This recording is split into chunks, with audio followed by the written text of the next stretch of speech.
Our top story today is the Microsoft Surface Laptop Studio. I think with this one coming in, Microsoft Surface portfolio is looking really, really good here in India. So it's the spiritual successor to the Surface Book, has a very unique design from every angle. This is a good looking laptop.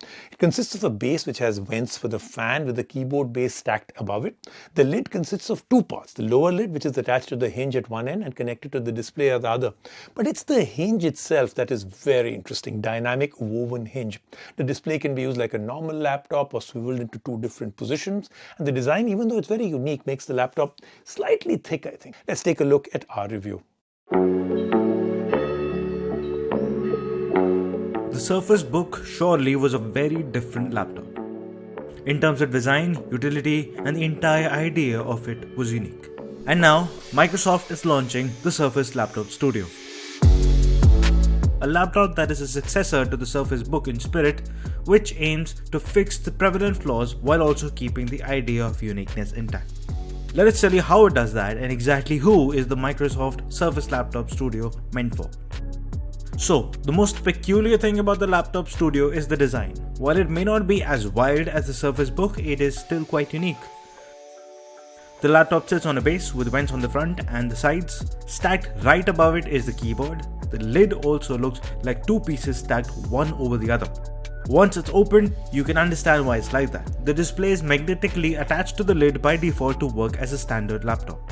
One can detach the lower half of the lid and the display can move in on the dynamic woven hinge. It can be brought forward to be placed in the middle of the keyboard and trackpad. In such a placement, the user can scroll through the internet, watch content, or play games. The display can be folded even further to place it almost flat on the keyboard, much like a tablet. In such a mode, the user can use the Surface Pen to design, write, and draw out anything they want. Even though it looks like a tablet, it weighs a lot more than one. And the deck below the keyboard gives it a different look, making it thicker, although not less portable, as even at 1.8 kg, it does not seem that heavy. The metal all around adds a premium feel to the laptop, and the lack of ports gives it a step back in terms of dependability. Just two Thunderbolt 4 USB-C ports on the left side, a headphone jack on the right, along with a magnetic charging port. A big step away from the mediocrity of the ports is the excellent keyboard. It is comfortable, responsive, easy to type on with a great amount of travel.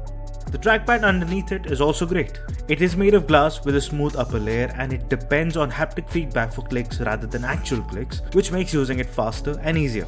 The display itself is an impressive one. It's a 14.4-inch pixel sense panel with a resolution of 2400 by 1600 pixels. It has a refresh rate of 120Hz and supports Dolby Vision. The colors on the display are accurate and look great. The 120Hz keeps things extremely smooth and the high resolution keeps things sharp. The aspect ratio is 3:2, hence using the display to view web pages and drafting documents is great. There are thick bezels all around the display and the corners are aggressively rounded, so part of the windows in the corner can get cut off. Paired with the display are speakers which sound nice and loud, but in terms of punch and filling the room, they are quite far off from MacBooks. Right above the display is a 1080p webcam that does a decent job for video calls and works great for Windows Hello Face Unlock.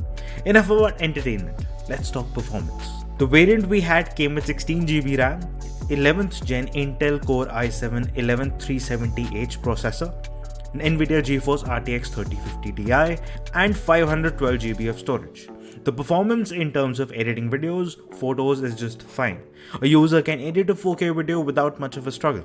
In terms of regular use, the laptop remains extremely smooth and fast throughout, no matter the number of apps open.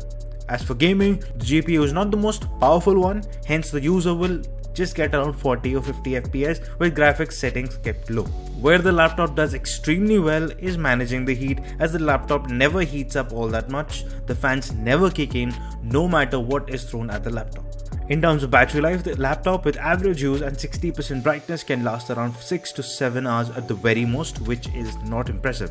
But it does charge up pretty fast with the small magnetic and proprietary charger. If we were to put it simply, which we are, the Surface Laptop Studio is a confusing mixed bag. It is designed differently and well. But at the same time, its performance is not the best, all while it is thicker than most laptops with a worse battery. And with the flippable screen, the only people we can recommend it to are the designers and artists who are allergic to the iPad. For everyone else, going for the XPS 15, a MacBook or some other workhorse laptop would be better and more worth it, as the Surface Laptop Studio's price starts at $165,999 for the variant with the Intel Core i5 16GB of RAM and 512GB of storage, which honestly is not a good deal.